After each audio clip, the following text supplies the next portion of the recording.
Olá, pessoal, boa noite a todos. Que alegria me encontrar com vocês aqui mais uma vez e em mais um dos nossos eventos aqui promovidos pela Fabra.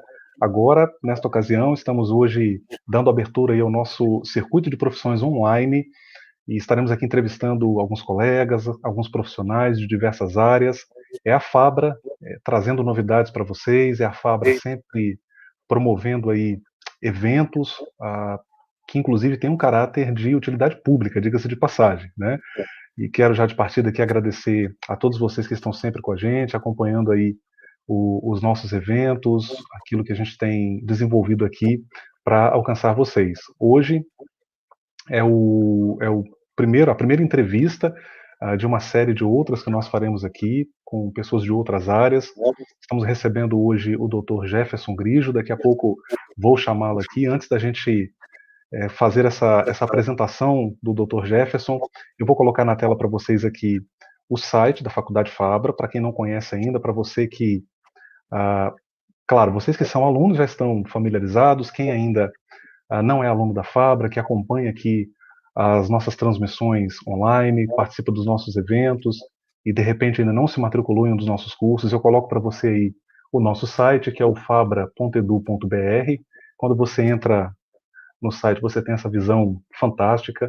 Na parte superior, você tem os acessos, as opções. Por exemplo, quando você clica aqui em graduação, você tem aqui as opções para navegar, cursos de graduação, segunda licenciatura, a formação pedagógica para quem é bacharel, fez algum bacharelado e deseja atuar na docência.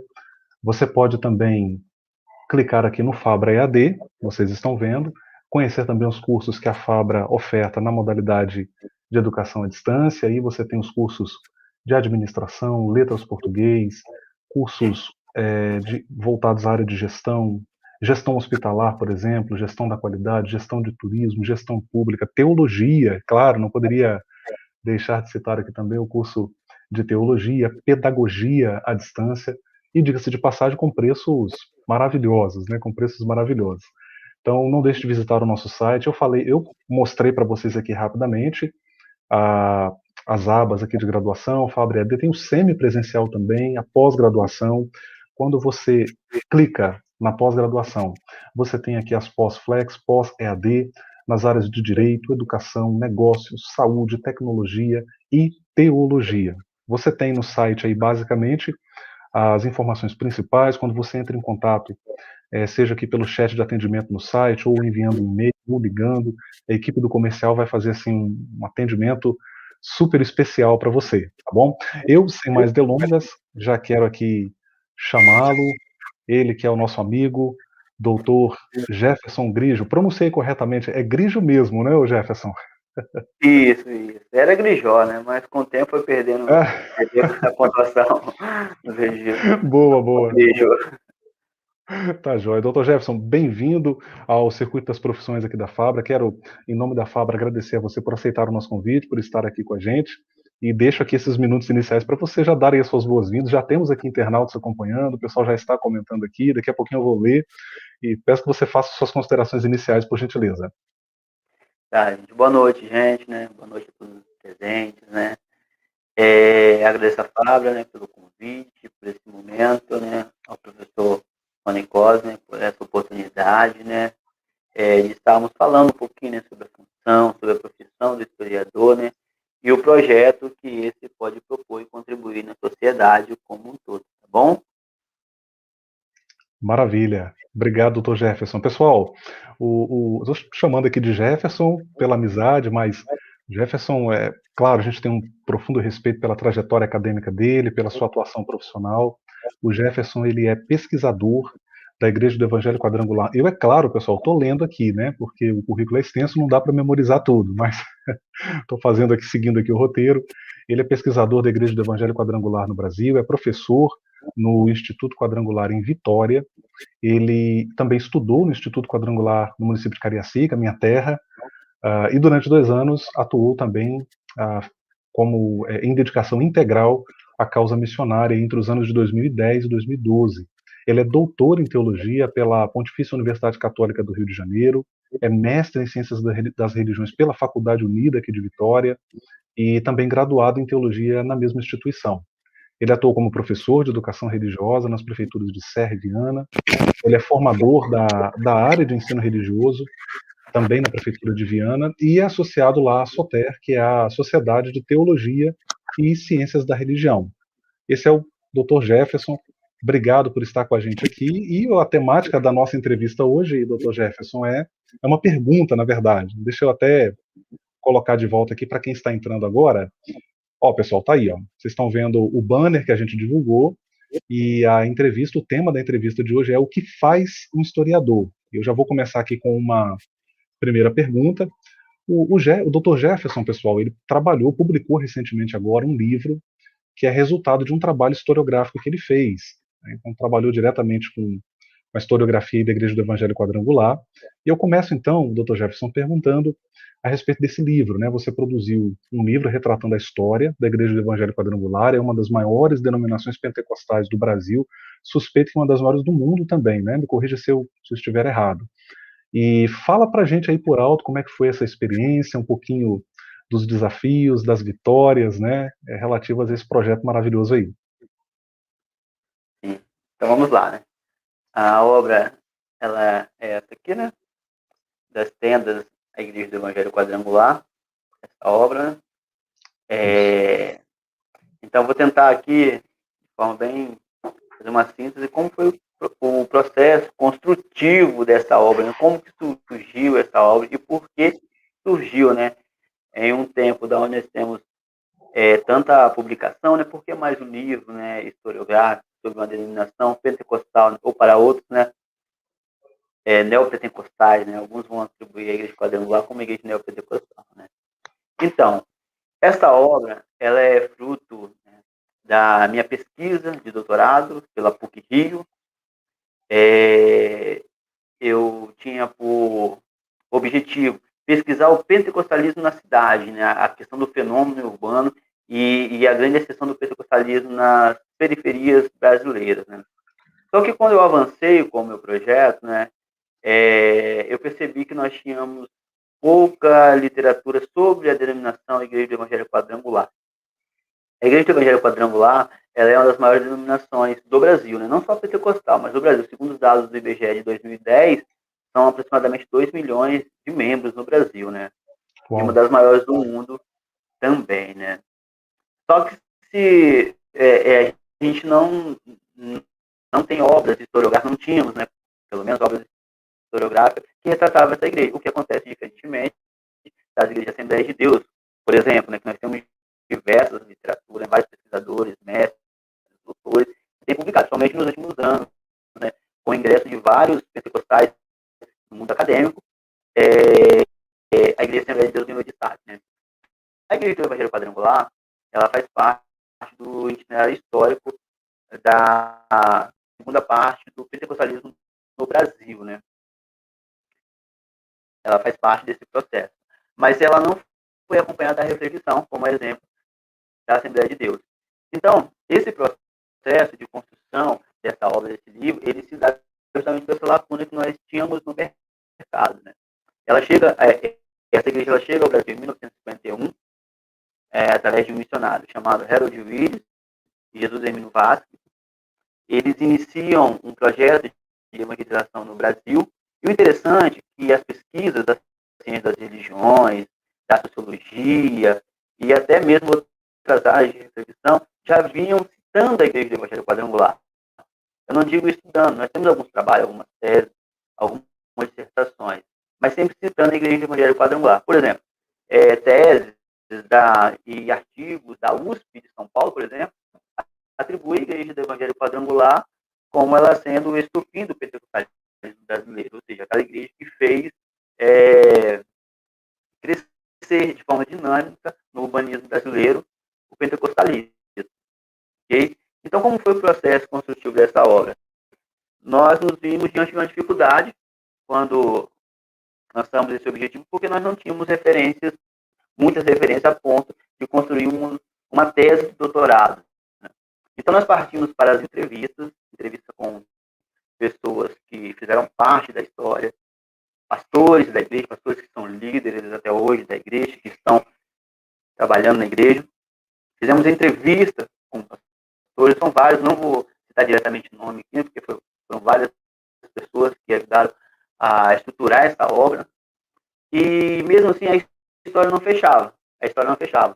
E em 2019, no Congresso da SOTE, a SOTE é o maior congresso de teologia e ciências das religiões acadêmicas do Brasil, em uma comunicação em Belo Horizonte, eu fiz uma comunicação justamente com esse título, das tendas à Igreja do Evangelho Quadrangular, porque eu queria mostrar a fase inicial da década de 50, de 1951 até o início da década de 60, como que aconteceu esse processo de estruturação da instituição no Brasil.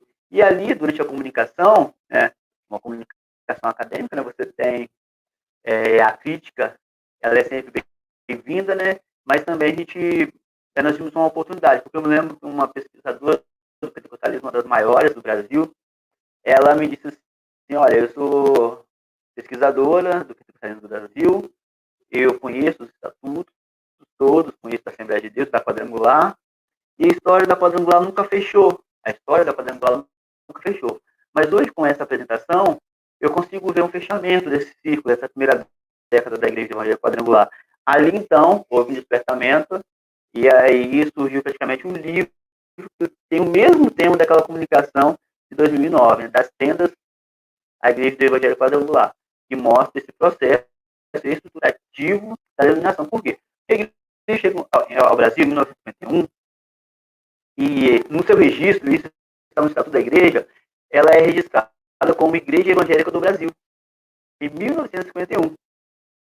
E aí, em 1953, começa a Cruzada Nacional de Evangelização, que é um movimento de diálogo entre os pentecostais e também de igrejas protestantes tradicionais também em São Paulo, na capital. E esse movimento, o Hermínio Vasque e o Harold Willis, eles convidam um missionário da Quadrangular norte-americana, chamado Remo de Boatrin, que é um missionário que traz a temática da cura de vida, da taumaturgia para o Brasil, através dessas cruzadas de evangelização, que era um movimento de várias denominações. Até então, não existia igreja evangélica quadrangular no Brasil. Existia a igreja evangélica do Brasil, que estava em São João da Boa Vista, interior de São Paulo, e existia a Cruzada Nacional de Evangelização, que era um movimento de diálogo entre várias igrejas na capital paulista. Né? Só em 1958 que a liderança dessa igreja ela vai fazer uma aliança com a Igreja Evangélica Quadrangular norte-americana e vai se denominar, então, Igreja do Evangelho Quadrangular no Brasil, como ela é conhecida hoje. Perdão. Ok, professor? Essa primeira parte. Ok. O Dr. Jefferson, você falando, rapaz, foi interessante, porque você sabe, eu sou vinculado à Assembleia de Deus, e a Assembleia de Deus no Brasil, ela é interessante a história dela, porque ela surge em 1911 e eu demorei muito a descobrir isso. A Assembleia de Deus norte-americana, ela surge em 1914 como um evento sem ligação direta com a Assembleia de Deus brasileira, né? Eu achava que uma era derivação da outra. A gente pode pensar o mesmo da quadrangular no Brasil, então? Você está colocando um dado para a gente aqui bem interessante, né? Ao que parece, ela começa e só depois é que você vai ter realmente, é que a denominação vai ter uma vinculação direta com a americana. Isso, não. O que acontece é o seguinte, o Harold Willis, ele foi um missionário da Igreja Evangélica Quadrangular norte-americana, enviado à Bolívia. Ele vem ligado à Igreja de Los Angeles. Só que ele foi enviado à Bolívia. E ali, naquela região amazônica, ali na Bolívia, no Brasil também, tinha um trânsito de missionários, né? Em 1946, 47, 48, um trânsito muito grande de missionários itinerantes, filiado ou não a uma convenção, né? Ou a uma denominação. Isso era algo muito comum em todas as vertentes do pentecostalismo, principalmente, e também das igrejas protestantes tradicionais também. E aí ele conhece o Jesus Hermínio Vasque, que tem a sua origem na Assembleia de Deus, né? Inclusive, as fontes de relatos biográficos que a gente conseguiu vai dizer que o Jesus Hermínio Vasque ele estudou no Instituto Teológico da Assembleia de Deus, né? Do Peru. Ele foi formado lá, né? Então, a gente pode dizer que a Igreja Evangélica Quadrangular no Brasil, né, ela é uma junção disso tudo. Aí, quando ele entra no Brasil, ele não tinha autorização para entrar no Brasil ainda. Então, quando ele entra no Brasil sem ter uma autorização, automaticamente ele perde o vínculo com a Igreja Quadrangular. Por isso que a igreja, que é fundada em 1951, ela é Igreja Evangélica do Brasil. Ele perde meio que de passagem o vínculo institucional, mas ele continua com os pastores, com os amigos. O tanto é que em 1953, quando o Temor de Boateng é convidado, ele é da quadrangular. Então continuou aquela coisa amistosa, mas só não estava assim, totalmente legalizado ainda como igreja evangélica quadrangular. E uma coisa mais interessante ainda é que eles não tinham a intenção, com esse movimento da cruzada, de fundar a igreja, de estabelecer a igreja. A tenda ela era itinerante, ela ficava só um tempo em uma cidade ou em um bairro, e ela tinha que rodar para outros lugares, e a partir daí deixar aquelas pessoas, os novos conversos, as igrejas que eles já estavam estabilizadas. Só que isso não deu certo. Não deu certo. E aí, eu falo agora não como alguém que participante, como membro da Igreja Evangélica Quadrangular, mas eu falo como pesquisador.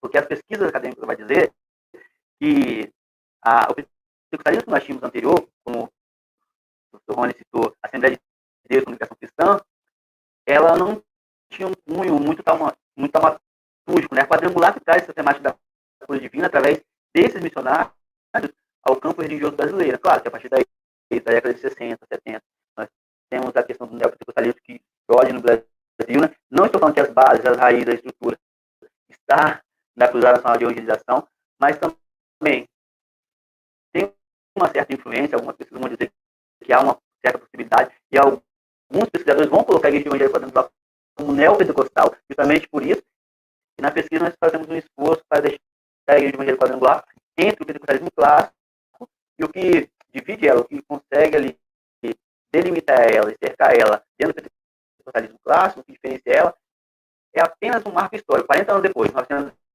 chega o pentecostalismo clássico, e em 1951 chega a Igreja do Evangelho Quadrangular, sendo representada pela Igreja Evangélica do Brasil, né? Ah, muito interessante, muito interessante. São as nuances da história que muitas vezes a gente desconhece, né, doutor Jefferson? É bem interessante essa elucidação. Ah, pegando um gancho aqui, fica evidente a sua propriedade no assunto, o reflexo de todo esse trabalho de pesquisa, e que legal, né, doutor Jefferson, pensar que um livraço, eu, inclusive, pessoal, comprei o meu exemplar também, estou esperando agora uma oportunidade de me encontrar com o doutor Jefferson para ter o meu autógrafo lá, né, e poder. Já estou fazendo aqui o pedido, hein, doutor Jefferson? Você Ótimo. pode mostrar novamente aí para gente? Eu tô sem a capa aqui, sem a imagem. Olha que legal. Um pouquinho para cá. Isso. Aí, vocês estão vendo ali. Inclina ele um pouquinho, doutor Jefferson, por gentileza. É a luz, tá? Isso, agora sim. Isso aí. Agora está dando para a gente ver melhor. Das tendas da Igreja do Evangelho Quadrangular. É interessante pensar que um livraço como esse, o resultado de uma pesquisa fenomenal, começa com uma comunicação acadêmica. Mas no mundo acadêmico é assim, né, doutor Jefferson? A gente faz um Assim, artigo, daqui a pouco aquele artigo vira um capítulo de livro, ou vira um livro e por aí vai, né? Mas que legal. O tema do nosso bate-papo aqui hoje, nesse circuito de profissões da Fabra, é o que faz um historiador. Pegando como base aí, eu ia dizendo, né? Pegando como base essa experiência que você teve, e diga-se de passagem, a sua pesquisa demandou esse contato, né, com pioneiros, eu imagino. Você mesmo mencionou aqui que entrevistou pessoas. Ah, como que você responderia, com base na sua própria experiência, doutor Jefferson, a seguinte pergunta: o que faz um historiador? A gente tem o curso de História na Fabra, a licenciatura em História na Fabra, presencial, né? E alguém que se interessa por história, eu converso com muita gente, as pessoas, não, eu gosto muito de história. A grande questão é, né, o que faz um historiador? Eu acho que você já falou um pouco disso, né, obviamente, aqui na medida que você falou do seu projeto, mas na sua perspectiva, amplia para a gente um pouco essa questão. Ok, né? Então, o que faz um historiador, né? Na minha perspectiva, né, um historiador, ele é aquele responsável por atualizar, evidências, fatos, né, de um passado não tão distante ou muito distante e fazê-lo, né, conhecido no presente, né? É, partindo do pressuposto da nossa pesquisa, né? Por exemplo, um historiador ele não está situado no marco temporal da onde acontece a sua pesquisa, né? Ele precisa de elementos, ele precisa de instrumentos que o levem até lá, né? No meu caso, a minha história não está tão distante. Nós tínhamos um livro escrito aí de Evangelho Quadrangular em 1976. Esse livro quase não era encontrado mais, a primeira parte, né? Eu consegui encontrar um exemplar com amigos, né? E a partir daí começamos a reconstruir a história, né? Como eu havia falado no início, com muitos personagens, né, estarem em vida, eu ainda consegui entrevistas, outros não. Tem um fato interessante que aí, que eu acho que cabe na pergunta, né, o que faz um historiador. Nós estamos numa época da comunicação, né, online, da comunicação através de todas as formas, rápidas, simultâneas. Eu acho que isso tipifica e amplia muito a possibilidade do trabalho do historiador. Por exemplo, eu encontrei obras magníficas a preço maravilhoso na internet, que me ajudaram a construir essa obra, né? Uma outra coisa interessante, né? Por exemplo, a minha pesquisa ela está delimitada ao nosso país, ao Brasil. Mas o Brasil é um país continental. Eu fiz entrevista, né, com o nosso pastor amigo Josué Bento, do estado do Pará. Falei lá no Pará e via demandar meu tempo, eu trabalho por aqui, mas através da internet, através de outros mecanismos, a gente conseguiu fazer esse tipo de entrevista. E é tão interessante, mas eu não tinha contato, exemplo, desse pastor que eu estou falando, e tantos outros que eu entrei em contato. Tem um pastor que eu entrei em contato com ele, e aí isso me chamou a atenção, no que faz o historiador. Eu falei com ele da proposta, da pesquisa, ele estava escrevendo a tese, e aí ele não me respondeu. Né? Ele não me respondeu, estava ocupado, e aconteceu que ele veio a falecer. Né? Então, o que faz o historiador? O historiador ele preserva a história. Ele preserva a história, né? Claro, essa história ela pode ser registrada através de relatos, né, do próprio indivíduo ou através de uma biografia de terceiros também, né? Há várias formas da gente fazer isso, mas no meu caso, dando esse exemplo, que ainda foi possível fazer com personagens que escreveram a história, que compuseram a história dessa denominação nesse livro, né? E aí, eu tenho que ressaltar que a tese, ela não é toda historiográfica. Mas para a gente ter essa lacuna no mercado, a gente transformou essa parte em livro, mas é apenas o primeiro capítulo da tese, né? Apenas o primeiro capítulo. Capítulo 2 e 3, ele não é historiográfico, ele é teológico. Nós temos uma discussão teológica dessa denominação, né? Mas apenas o primeiro capítulo. Então, na minha perspectiva, o historiador, ele é aquele que tem a função de preservar a história, seja de qualquer delimitação, de qualquer aspecto que ele vai escolher. No meu caso, o meu objeto de pesquisa é a denominação, né? Igreja Evangélica Quadrangular. Ah, muito show, muito show. Obrigado, Dr. Jefferson, mais uma vez aí pelo esclarecimento. O pessoal está participando, a gente já tem aqui algumas pessoas entrando ainda, deixando aquele boa noite para gente, boa noite para todos aí. O Douglas já deixou aqui o comentário dele também. Deixa eu ver aqui mais. O Eliomar, mais adiante aqui o Paulo Vitor também deixa para a gente aí uma boa noite. E, doutor Jefferson, já temos uma pergunta aqui, que surgiu bem interessante, do Tiago Lírio. Eu vou aproveitar e pedir, doutor Jefferson, eu não sei se é possível você desconectar e reconectar o fone. A sua voz, nós estamos conseguindo entender, mas ela está picotando um pouquinho. Até alguém comentou também aqui. Agradeço aí, pessoal, pelo feedback, pessoal que está acompanhando. Pode ser que talvez seja a internet, né? Vamos ver se melhora. E vamos ver se melhorou, vamos fazer um teste. Melhorou, doutor, obrigado. Melhorou? Melhorou, parece que melhorou. Eu vou colocar aqui agora na tela a pergunta do Tiago Lírio. Ele pergunta o seguinte: boa noite, tem um questionamento. Houve em algum momento na sua graduação, eu não sei se eles quis se referia realmente à sua formação teológica ou ao projeto em si, né, de produzir o livro, ou as duas coisas, né? Algum questionamento que foi contra o que foi agregado na sua formação religiosa? E aí, doutor Jefferson? Ah, sim, ouve o tempo todo, em todo momento. Tá legal o som? Me avisa aí se o áudio está tranquilo. Ouve Melhorou e sim, já registraram aqui que ficou bom. Obrigado. ouve sim, né? E eu fiz, né, uma teologia, eu fiz a teologia na Unida, né? É uma teologia acadêmica, né? Muito séria, muito comprometida com a pesquisa, né? Ela não está fixada a uma denominação, então por isso, né, ela não tem diretamente, né, esse compromisso, vamos dizer assim, com viés denominacionais, né, com doutrinas denominacionais, né. É uma acadêmica, né, é uma teologia acadêmica livre, né? E fiz também a ciência das religiões, né? E o tempo todo a gente é questionado e coisas que vão contra a nossa tradição religiosa. Só que isso veio para agregar, né? Eu acho que a pessoa que entra em uma graduação, né, tem que saber o terreno que está buscando, né? Está buscando a pesquisa, a graduação, é porque essa pessoa está buscando algo mais. E isso, Tiago, isso é necessário. Um tempo como esse que nós estamos vivendo, onde os membros das denominações, têm acesso à formação, ainda no ensino médio, têm acesso à sociologia, à filosofia, e aí quando entra numa faculdade, as crises vêm, né, as crises da fé. Então, um pesquisador, ou um pastor, ou mesmo uma pessoa que é professor em uma denominação, é muito interessante que passe por uma graduação que vai também ali, né, ter esse cunho crítico, né? Mas a pessoa precisa saber o que quer. E eu digo que a fala de um professor nosso, eu digo que eu consegui fazer o caminho de volta, né? Eu sempre quis ser um teólogo, alguém que estuda, mas alguém que serve também à igreja, né? O meu estudo, o meu curso, a finalidade foi essa. Eu não consigo entender muito, e acontece muito isso na teologia, e aí eu não vou perder a oportunidade de falar, né? Um médico, ele vai para a faculdade, fica 8, 10 anos, ele estuda teorias, ele vai para a sua prática, ele vai para a sua residência, e o que ele faz? Ele retorna para a sociedade para servir. E o teólogo, muitas vezes, a pessoa está lá na igreja, já vou estudar teologia, por exemplo, né? Que é a minha formação.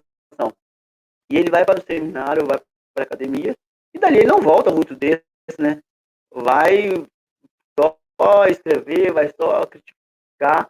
Não digo que não tenha que criticar, porque a crítica, a reflexão, ela é importante, sim, ela é necessária à igreja, né? Não existe igreja sem teologia. E aí só que o problema é que muitos não fazem o caminho de volta, né? Se isolam no mundo das ideias, no mundo da teoria, e a igreja está com o pé no chão na prática, né? E aí não consegue fazer esse caminho de volta e nós temos um problema, né? Eu acho que me ajudou muito, foi o meu autor teórico. Meu autor teórico, ele é José Comblan, desde a graduação, pelo mestrado e também no doutorado. José Comblan foi um padre católico, né, doutor, né, em teologia na Bélgica, veio como missionário justamente em 1958 ao Brasil e veio falecer na Bahia, no Nordeste, foi missionário no Nordeste, foi exilado várias vezes no Brasil, e ele faleceu sem nada, sem ter nada, apenas com um pouco de roupa, sem dinheiro, sem nada, e um padre doutor, professor universitário, chegando em Campinas em 1958, ele tinha tudo para ter tudo, assim, ser bem servido aqui no Brasil, um país desenvolvido, em desenvolvimento, e ele preferiu ser um missionário. Com toda a teologia dele, ele preferiu fazer uma teologia com o pé no chão. Então, eu me espelho muito também nesse missionário, nesse teórico, né, para conseguir fazer esse caminho de volta, mesmo sendo questionado o tempo todo, né, e algumas coisas ainda, na verdade, ainda tem que resolver comigo mesmo, né. E quem não tem, professor, e quem não tem? Que atire a primeira pedra, né? Muito, muito bacana. Ó, o Tiago já deu aqui um feedback a respeito da sua resposta, tá, doutor Jefferson? Ele disse, olha, esclarecedora a sua visão, doutor. Obrigado. Muito legal. O Fernando está sempre com a gente também. Ele não é aluno da Fabra, mas sempre acompanha, está sempre com a gente aqui também. Obrigado, Fernando, meu amigo pessoal, lá de João Neiva. Um grande abraço. E a todos os demais que estão acompanhando com a gente aqui. O Eliomar, que também está firme, firme e forte aqui com a gente, doutor Jefferson, ele pergunta. Acredito que você já respondeu essa pergunta de certo modo, mas é interessante a gente explorar essa questão um pouco mais. Qual o campo de trabalho para um historiador no mercado de trabalho? Boa, né? Pertinente a pergunta. Boa, boa, né? Boa, né? É interessante que as pessoas pensam que, às vezes, fazer história se acabam se fixando apenas a licenciatura, né? A reproduzir o conhecimento ali no ensino fundamental, no ensino médio, até mesmo nas universidades. Mas é uma fonte de trabalho, né? Que a gente, né, podemos chamar assim, talvez da maior, né? Até, né? Talvez, né? Porque é um campo de trabalho muito amplo, né? Você tem ensino fundamental, ensino médio, ensino superior, técnico também em algumas áreas, né? E até a pós-graduação, né? Então, assim, como professor mesmo, né? Esse campo de trabalho é um campo de trabalho a ser explorado, tem concorrência, como toda área de trabalho, mas seria talvez a primeira, né? temos também outra possibilidade, né? Servir como pesquisador também, né?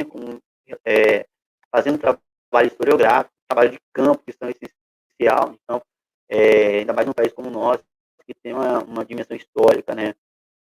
Que necessita, já é bem refletido, mas a reflexão nunca é demais, né? Mas também temos outro leque de trabalho, né? Como trabalho historiográfico, como reprodução em revistas, né? em sites, ou até mesmo servindo a instituições, né? Até mesmo órgãos governamentais também. Então, o leque de trabalho para o historiador, ele não se delimita apenas à sala de aula, né? Por exemplo, pode também estar confeccionando, construindo material como esse que foi construído, né? A gente está trabalhando agora, e uma coisa muito interessante também, que eu acho que tem que aproveitar a oportunidade, quem está pensando em se tornar um professor, uma professora, gente, nessa época de pandemia, o cenário da escola, da sala de aula da escola mudou muito, muito, muito, muito. Né? Eu peguei essa fase, né? Estava em sala de aula, estou em sala de aula, quando começou a pandemia, e nós nos vimos com uma realidade completamente diferente, né? E você está na sala de aula e agora tudo se tecnológico. Mas não é só isso. A gente precisou começar também a estar produzindo materiais, chamados as APNPs, né? Que são, né?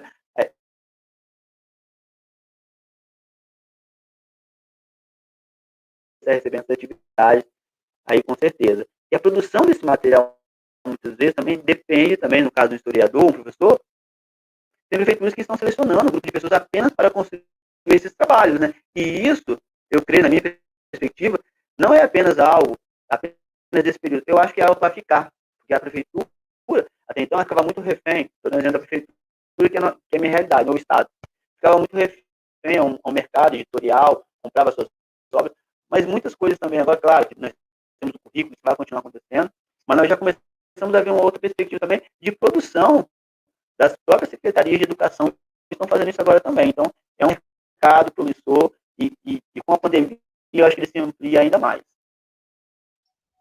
Ah, poxa, que legal. Oi? Obrigado, obrigado, obrigado pela resposta, Dr. Jefferson.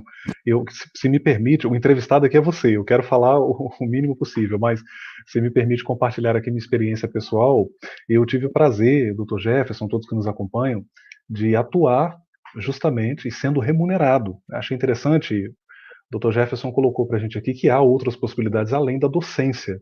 E esse foi o meu caso, foi a minha experiência, porque eu fui, de fato, recrutado, vou usar a linguagem aqui militar, para atuar como historiador do Departamento de Missões das Assembleias de Deus do Vale do Rio Doce e outros.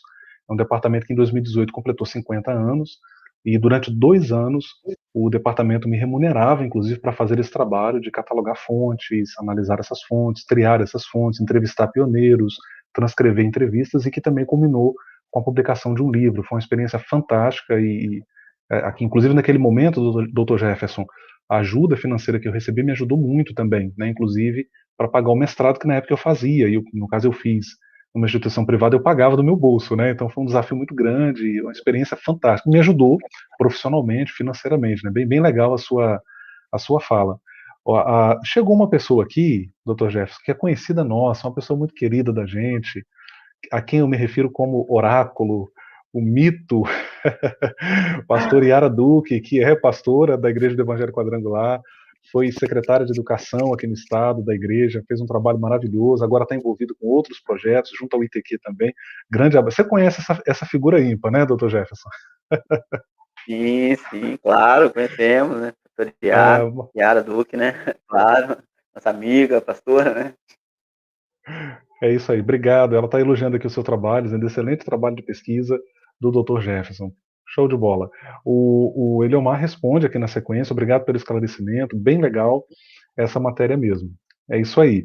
Bom, deixa eu aproveitar aqui para fazer mais uma pergunta ao Dr. Jefferson, pensando aqui agora mais a parte metodológica, né, da produção desse trabalho maravilhoso. Qual o tipo de fonte, Jefferson, você reuniu, catalogou? Como é que foi a tratativa dessas fontes? Acho que essa é uma questão interessante para a gente considerar também. Imagino que foi um trabalhão enorme, né? Sim. Eu preciso dizer também que antes de eu estar iniciando a esse trabalho, né, catalogar, eu encontrei um desafio, né? E eu me lembro que lá na PUC Rio, nós temos um ícone lá, né, chamado da metodologia de pesquisa, chamado o Dom Joel, né? Bispo Joel, né, que agora é o secretário-geral da CNBB no Brasil, né? E uma visão, né, quem conhece, né, e uma visão de metodologia fantástica, né?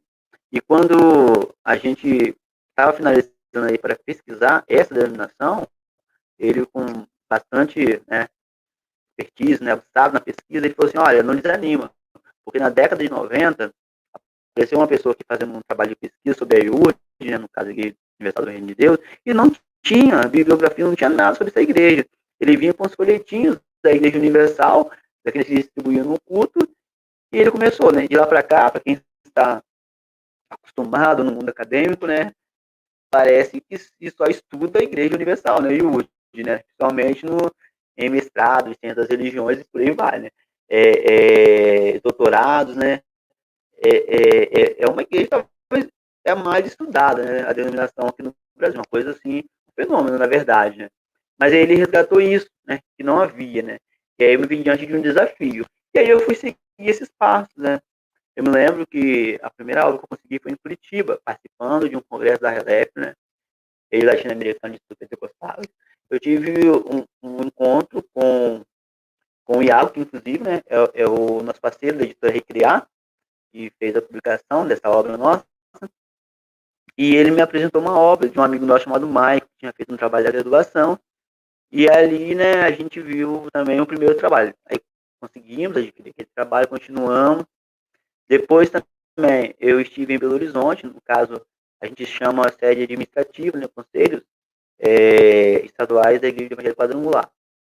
Lá em Belo Horizonte, fui muito bem recepcionado pelas pessoas, pelos amigos que estavam lá. E aí eu consegui jornais de 77, do ano 77, jornais de 78, 73, relatando a história do presidente, né, Mário de Oliveira, da Igreja do Evangelho Quadrangular no Brasil. Mas, assim, eram jornais, assim, da igreja e algum outro também que não eram, mas que não tinham paginação, por exemplo, que você tinha uma parte, você não tinha um título. Isso nós estamos arquivando esse trabalho, né, catalogando esse trabalho, juntando as peças, né. Aqui no estado do Espírito Santo também, nós conseguimos também um trabalho, um jornal desse também, bem antigo, que contava alguns trechos da fase inicial dessa denominação, vamos catalogando esse trabalho também, né.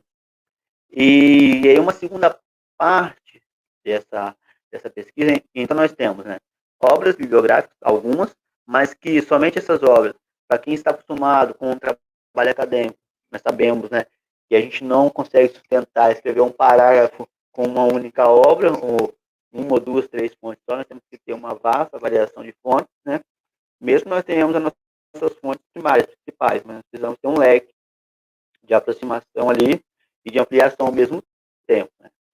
E aí nós continuamos trabalhando. Uma outra fonte também, né, citei a primeira, jornais, revistas antigas, né, e livros biográficos também bem antigos também, foi também a internet, né.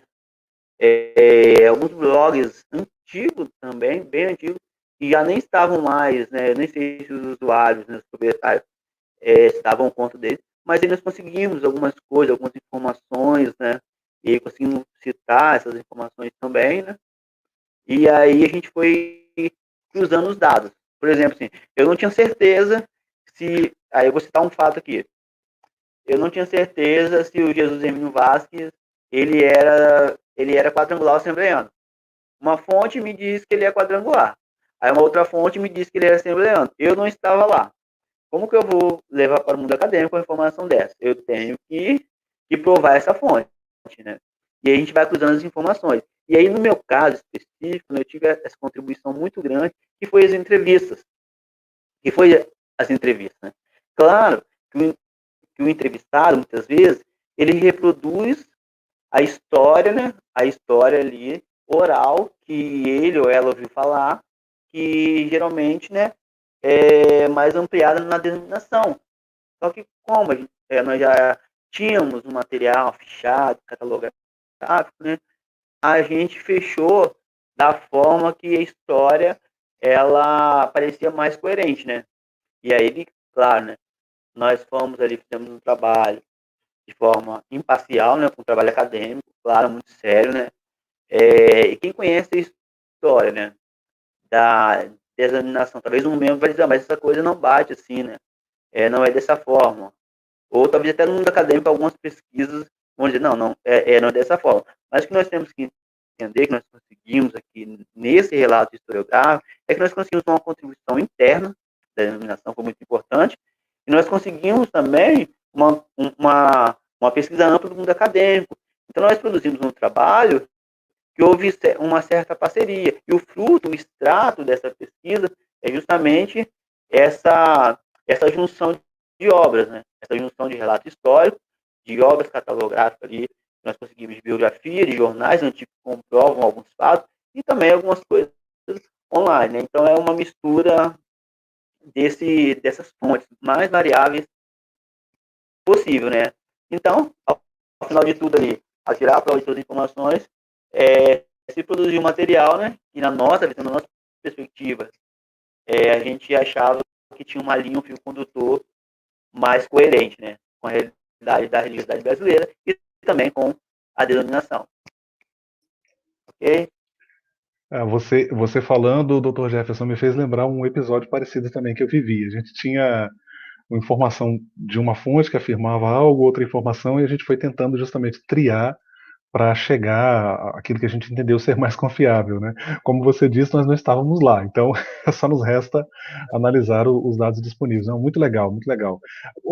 Bom, nós estamos falando aqui, você está compartilhando conosco aqui como é que foi essa experiência. Eu não poderia deixar de perguntar, né, doutor Jefferson, afinal de contas, para quem está aí assistindo, vai assistir depois, porque fica disponível no nosso canal do YouTube aqui da Fabra, o vídeo para os alunos assistirem depois. Quem quiser adquirir o seu livro, como é que faz? Sim, então. O primeiro passo a pessoa pode adquirir pela editora Recriar, né? É só buscar o site lá no Instagram, Facebook, editorarecriar.com, né? O site é editorarecriar.com. É a maneira mais fácil, mais rápida, o livro impresso, né? O livro físico, né? Também pode buscar também na versão e-book também, no site da Amazon, né? E também, no caso, se for do estado do Espírito Santo, ou em algum lugar também, pode adquirir diretamente comigo também, né?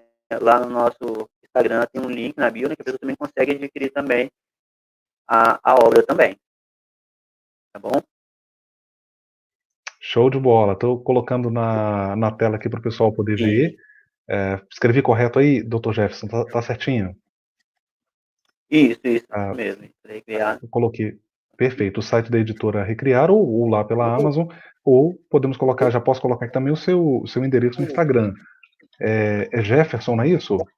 Isso, Jefferson, Sim. beijo, né? Ah, Underline, sim, vejo. doutor. Underline doutor, isso aí. Estou Isso, colocando aqui também para o pessoal. Vou deixar também na tela aqui por alguns instantes para o pessoal. Digitei corretamente. Tudo certinho aí? Se isso, tiver certinho. alguma Tudo, inconsistência, a tudo, gente corrige aqui. tudo Show de certo. bola. É isso aí, pessoal. Já entrem lá. Podem, como o doutor acabou de explicar, pode adquirir tanto diretamente com ele, como também lá pelo site da editora. E a gente tem aqui ainda algum tempo. Eu quero aproveitar ao máximo aqui a sua estada conosco, doutor Jefferson, mais uma vez reiterando aqui o agradecimento por atender a Fabra, por participar com a gente aqui desse circuito de profissões. Você está abrindo o evento online e eu pergunto a você que cuidados que você considera essenciais, ou cuidados, se você preferir no singular, que você considera essencial a quem vai desenvolver um projeto dessa natureza. O que você considerou assim que, bom, esse cuidado eu preciso ter, é essencial, ou esses cuidados, como você preferir? Então, né? A gente pode dividir a pergunta em duas. A gente pode falar sobre o projeto, né, acadêmico, né? Que não necessariamente precisa se tornar um livro, né? Uma pesquisa historiográfica não necessariamente precisa se tornar um livro, né? Então, eu acho que a primeira coisa, quando a pessoa for fazer, eu respondo a primeira pergunta sobre um trabalho acadêmico, um projeto, seja de mestrado ou doutorado, pesquisa. Eu acho que a pessoa tem que se fazer a pergunta, né? Qual a relevância do trabalho, claro, né? Mas para o que vai servir esse trabalho? E aí nós temos que exemplificar, nós temos teses de mestrado e doutorado que são, assim, trabalhos fortes, fundo, e é um trabalho que demanda uma parte de uma vida, né? Uma pesquisa de mestrado são 2 anos da vida de uma pessoa, e são 2 anos mesmo, porque não tem folga, não tem folga. Quem fez e quem vai fazer sabe disso, né? Um de doutorado são 4 anos, né? Então a pessoa tem que se perguntar se, primeiro, há mercado para esse tipo de trabalho, porque é uma pesquisa, você vai fazer uma pesquisa, divulgar uma pesquisa que precisa ser absorvida pelo mercado. Quando eu falo mercado, não falo mercado financeiro, mas eu digo para a sociedade, né? A sociedade vai absorver essa pesquisa, ela é relevância, né? Qual a novidade, qual é a questão, né? No meu caso, eu poderia fazer uma pesquisa sobre a Igreja Universal? Poderia, mas já tem centenas, talvez possa estar milhares, né? Qual seria a absorção do mercado para uma pesquisa como essa? Então, é o primeiro passo. O professor não demandar um tempo da sua vida e, no final, ter uma pesquisa, talvez, ali, que vai ficar guardada, que não vai... que foi excelente, né? Que foi um trabalho muito bom, mas que não vai ser absorvido pelo mercado, talvez, no máximo, ali, no mundo acadêmico, por umas dezenas de pessoas. É, é, é o primeiro, né? Seria a primeira pergunta aí do cuidado, né? De quem for fazer uma pesquisa a esse respeito, né? Uma pesquisa historiográfica nesse trabalho. E a segunda, né? A questão, nós estamos falando mais diretamente a um trabalho historiográfico de uma autoria de um livro, por exemplo, né? Também, claro, seria perguntar a mesma coisa, né? A relevância, o estado dessa questão também, né? A absorção do mercado, não poderia ser diferente, né? Mas entender também o momento que nós estamos vivendo tecnológico, né? Na minha perspectiva, assim, o que eu penso? Eu, Jefferson, né? Eu penso que como Jefferson somente, né? Eu penso que um país como o nosso, né? É, é, nós temos toda a problemática na questão estrutural, educacional, né? Talvez a publicação de obras não seja um caminho financeiro viável, né? Quem busca isso sabe, né? E para ser, tem que ser algo superficial, tem que ser algo do povo, tem que ser algo simples, algo que geralmente quase nunca vai passar pelo mundo acadêmico, né? Para fazer sucesso, a nível de sucesso. E aí nós podemos pegar exemplo como nossas canções, né? As canções que faz sucesso são as canções né? Não sei, né? Vamos dizer assim, para pensar, né? Você já sabe as canções que faz sucesso. A mesma coisa é a obra literária, a pessoa tem que pensar isso, ao produzir uma historiografia sobre determinada coisa, né? O mercado mudou, está mudando, e no nosso caso, no Brasil, nós temos essa problemática da desvalorização também. E um outro fator nessa questão de publicação é que é muito difícil, né, do mercado absorver hoje o livro e da forma física. Então, nós temos que pensar em mecanismos, né, de divulgação em tema que vai cair diretamente na web, né? E aí nós temos que pensar, claro, ele como e-book, mas não somente isso, em outras formas dessa obra ser associada à sociedade, ser absorvido, mas que não seja apenas como uma obra literária, né? Porque às vezes só essa questão de ser uma obra literária já afasta o público. Ou seja, essa obra, essa pesquisa, ou essa historiografia, ou esse livro, precisa ser lido no mercado, mas não necessariamente como um livro, né? É essa perspectiva que eu tenho, porque no cenário que as coisas mudam o tempo todo, né? A forma também da gente inserir uma obra no mercado, ela também muda, e a sua estrutura metodológica também. A metodologia não serve só para a pesquisa, serve também para a forma como esse trabalho vai ser inserido no mercado da sociedade. Ok, professor? Ah, muito show, muito show, muito legal. Deixa eu aproveitar por falar em a gente vinha comentando, você vinha comentando anteriormente sobre algumas. Claro, você colocou algumas possibilidades durante esse tempo que a gente está aqui nesse bate-papo para o historiador, para quem trabalha com história e colocou também algumas dificuldades. E estou fazendo um link aqui porque o Tiago Lira ele faz uma pergunta interessante.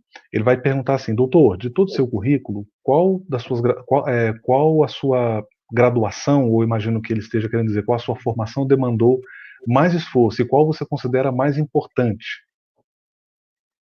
Então, eu acho que a formação, ela é um todo, né? Ela é um todo, né?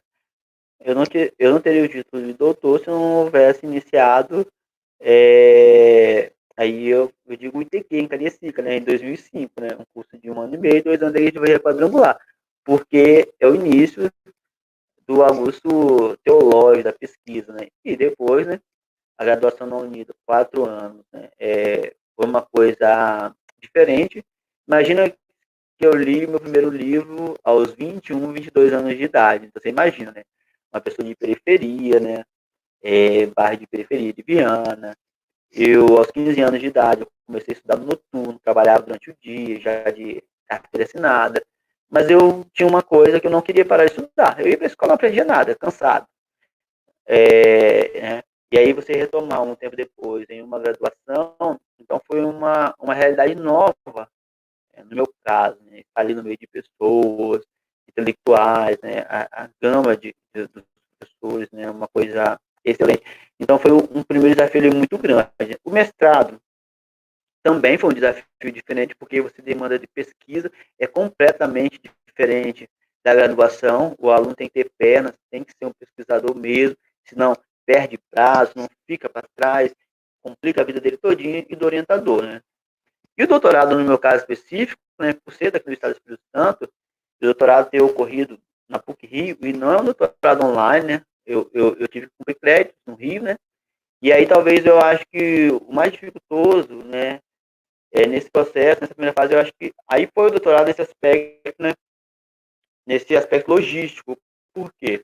Porque eu, na época, eu me deslocava de ônibus, né? Embarcava no ônibus e 8 horas de viagem, embarcava no ônibus a 22 horas aqui na rodoviária de Vitória, chegava no Rio, dependendo do trânsito da ponte Rio-Niterói. Às vezes chegava lá na rodoviária do Rio 6 horas da manhã, mas já houve dia de chegar 10 horas da manhã, né, agarrado na ponte. Né? Então, a noite toda dentro do ônibus, e aí ter aula 2 dias em seguida, o dia todo. E aula, assim, né, puxado mesmo, de doutorado, de universidade, né, bem puxado mesmo. Então, ali, e aí ficar 2 dias lá na cidade do Rio de Janeiro, e depois regressar ao estado do Espírito Santo de ônibus na terça-feira à noite, e diretamente para a escola. E aí, como um dia como desse de hoje, né, que eu estou aqui falando aqui, eu já tive 10 aulas na escola, né? Quinto, sexto, sétimo, oitavo e nono ano, né, no ensino fundamental. E naquela época também era assim, 4 anos atrás. Né? Eu chegava na quarta-feira pela manhã e tinha 10 aulas durante o dia, né? Assim, foi muito pesado. E trabalhava no noturno ainda não teve toda a dificuldade financeira, né? Que estava em torno desse trabalho, né? Que acarretaram, né? Outras situações também. Então, assim, foi muito pesado essa primeira parte do doutorado. Na parte da escrita, da pesquisa, nem tanto, nem tanto, mas apenas nessa parte aí estrutural mesmo. Eu acho que a parte da pesquisa, eu acho que foi tranquilo para mim, na parte da pesquisa em si, mas a parte logística foi a mais difícil, né?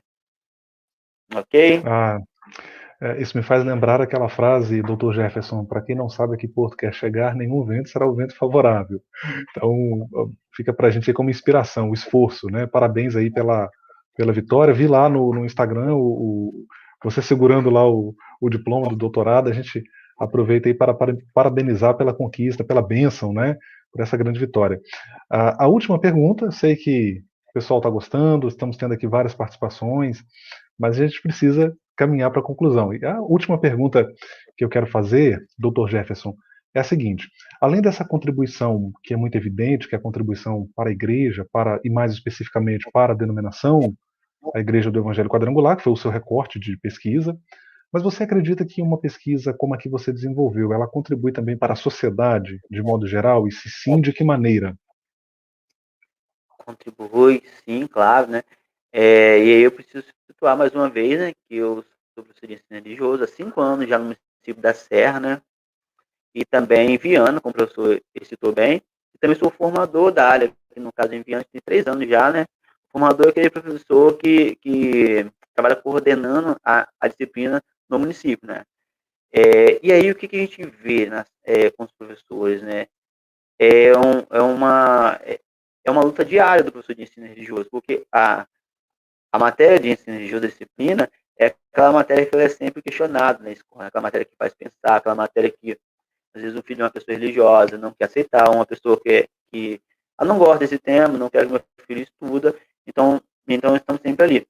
Só que a história da sociedade, ela não é alienada da história da religião, da história política, da história como um todo. Nós temos que entender que enquanto, né, A gente busca a história, né, vamos um tema aí, ditadura militar, né, lá da década de 60, 70 no Brasil, durante o tempo que teve, até o início da década de 80. Nós temos que pensar que enquanto está acontecendo isso no Brasil, enquanto, por um lado, historiográfico, essa história está sendo relatada, está acontecendo continuamente a história, no caso dessa denominação que eu estou falando, é um movimento de crescimento, que está no auge no Brasil. E outros fatos, né? No futebol está acontecendo uma história, continua sendo retratado. A história, ela não fica apenas em uma janela, né? Tem vários compartilhamentos ali que estão acontecendo simultaneamente, né? E aí o trabalho do historiador é pegar esse recorte, né? Então, a história, ela é contribuinte, sim, qualquer material historiográfico, seja de qualquer um desses, nós estamos falando político, né? Religioso ou não, ele faz parte da sociedade, porque isso é o extrato de um todo que nós estamos na sociedade. E as pesquisas vão mostrar isso. Né? Aí você chega para um aluno, o aluno ele não é religioso, ele não é denominacional de nenhum aspecto. Mas quando ele vai reproduzir a fala dele, por exemplo, a fala dele de um Deus, de alguma coisa, é o Deus cristão, e não só o Deus cristão. E aí quem trabalha mais assim, em determinados bairros, vai ver que é o Deus cristão e o Deus pentecostal ainda, além de ser cristão. Ou seja, é o Deus dessas denominações que eles ouviram falar, das religiões mais populares, né? Então não tem como, né? A gente dissociar isso, né? A história ela está unificada, né? Apenas são contados por outros, né? Por outros autores, né? Que escolhem uma gama ali e vão até porque a gente não dá conta, né? De falar de todos os aspectos, né? E aí é importante isso, né? Mas eu acho que o mundo acadêmico em si ele é muito justo, né? O mundo acadêmico ele é bem organizado nesse aspecto. O mundo acadêmico ele não faz muita acepção nesse sentido, né? Se a pessoa tem uma pesquisa, se a pessoa em determinada área, né, ela consegue dialogar com outras áreas, né, ela consegue ter um diálogo com outras áreas de saber de conhecimento. Isso é importante. A gente vê isso nos congressos, nas pesquisas, que linhas de trabalho completamente diferentes estão aí buscando incrementar. Inclusive, né? Inclusive, nós temos o sentido da CAPES, né? Para esse tipo de trabalho, né? Que vem unificar vertentes diferentes da área do conhecimento. Isso é importantíssimo no mundo acadêmico da pesquisa. Né? Então, por isso que uma pesquisa como essa, que ajuda a estruturar uma denominação, uma das mais importantes do Brasil e do mundo, a sua história no Brasil, com certeza é muito bem-vinda, né? Ok, professor? E a denominação em si tem recebido muito bem. Tem recebido muito bem, né? O livro é prefaciado pelo presidente da igreja, né? A liderança da igreja tem recebido muito bem. Mas uma primeira parte, quem mais recebeu os meus livros, quem mais teve interesse pelos meus livros, foram os professores. Foram os professores. E não são professores religiosos, são professores da escola mesmo, professores de história, de língua portuguesa, de geografia. Essa galera foi os que mais, assim, impressionaram meu livro. Até primeiro que muitos pastores, né? É impressionante, né? Assim, o respeito que o mundo acadêmico ele consegue trazer, né? Para aqueles que trabalham, que se debruçam, né, sobre uma pesquisa, né? Eu acho que vale a pena a pessoa entrar nesse mundo, sim, que é um mundo bem coerente, né? Tem que ter trabalho, né? É pesado, mas vale a pena. Okay? Muito legal, muito legal. Obrigado, doutor Jefferson. Olha, o pessoal está parabenizando aqui. O Tiago Lírio registra, ele que acompanhou a gente aqui fielmente, né, desde o início, está com a gente até agora. Parabéns pela perseverança, os esforços valeram a pena. Também o Eliomar registra aqui, ó, parabéns pelo esforço, o resultado está aí. Hoje um doutor, né, poxa, que legal. E, doutor Jefferson, mais uma vez aí, registrar aqui o nosso muito obrigado pela sua presença com a gente. Espero, sinceramente, que esta seja a primeira entrevista de outras que virão pela frente aí com a gente. Será muito bom ter você conosco aqui em outras ocasiões. Quem sabe na próxima falando de teologia, né, que é a sua área de formação maior, né, ou se você preferir a gente abordar também a temática do ensino religioso. A Fabra, inclusive, pessoal, tem a pós-graduação em ensino religioso também. E é interessante porque no nosso estado o critério é você ter, para você atuar me corrija, doutor Jefferson, se eu estiver errado, você precisa ter um bacharelado ou uma licenciatura e uma pós em ensino religioso. Continua assim, doutor Jefferson, ou mudou esse critério? Continua assim, inclusive após que eu uso, né, já há 5 anos, é da Fabra, de ensino Olha só. religioso, né, é da Fabra, né, durante 5 anos, né, nunca tive problema, né, sempre trabalhando direitinho, bem Que aceito, legal. né, sim, mas nós temos a perspectiva que isso no futuro breve está para acabar, né, porque já tem a licenciatura em Ciências das Religiões aqui no estado, então o MEC dá um tempo, né, para por enquanto é assim pela falta de professores licenciados, né? Mas durante um tempo ainda vai continuar dessa forma. Então é após sim que garante, a pessoa pode ter licenciatura em qualquer área, em história, filosofia, língua portuguesa, qualquer área. Mas isso não habilita a lecionar o ensino religioso. O que habilita a lecionar o ensino religioso é após o lato senso de ensino religioso, né? Caso. Ok, obrigado, doutor Jefferson. Pessoal, quero agradecer a todos vocês também que estão com a gente aqui, vocês que estão agora ao vivo, que estarão assistindo depois. A gente tem uma audiência muito boa também, doutor Jefferson, no pós-evento. Eu digo assim, após a transmissão aqui ao vivo, como disse anteriormente, o vídeo fica no nosso canal. A gente tem tido assim, uma resposta muito bacana dos nossos alunos, das demais pessoas que acompanham. Então, a todos vocês que irão assistir depois também, nosso muito obrigado.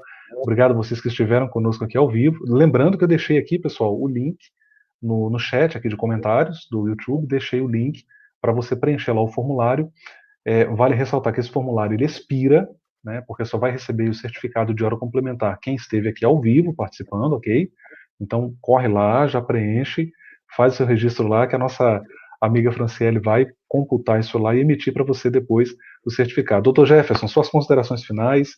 Mais uma vez, obrigado. Uma alegria enorme tê-lo conosco aqui na Fabra, participando conosco desse evento. Ok, professor Rony. Eu agradeço, né, essa oportunidade de estar expondo o trabalho, né?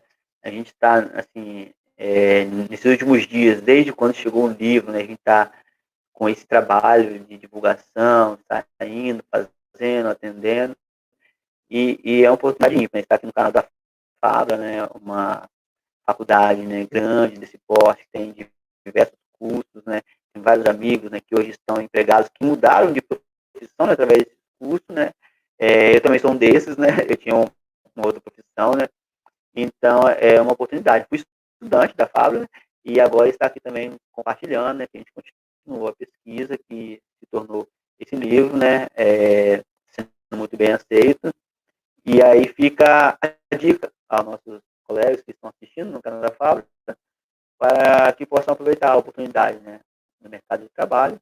E agradecer pela divulgação mais uma vez, pela oportunidade de parceria do professor Rony Cosner, sempre antenado na pesquisa aí, né, na pesquisa é assim, temos que andar em parceria, é impossível um trabalho ser individual. Estamos juntos aí e trabalhos como esse vão continuar acontecendo, tá bom? Muito obrigado a Fábio, muito obrigado a todos aí, de alguma forma, deram uma passadinha aqui, sabemos que está corrido o tempo, né? Ok? Um abraço a todos. Maravilha. Obrigado, doutor Jefferson. Obrigado a todos. Tenham uma boa noite. Nos encontramos aí numa próxima entrevista. Grande abraço a todos.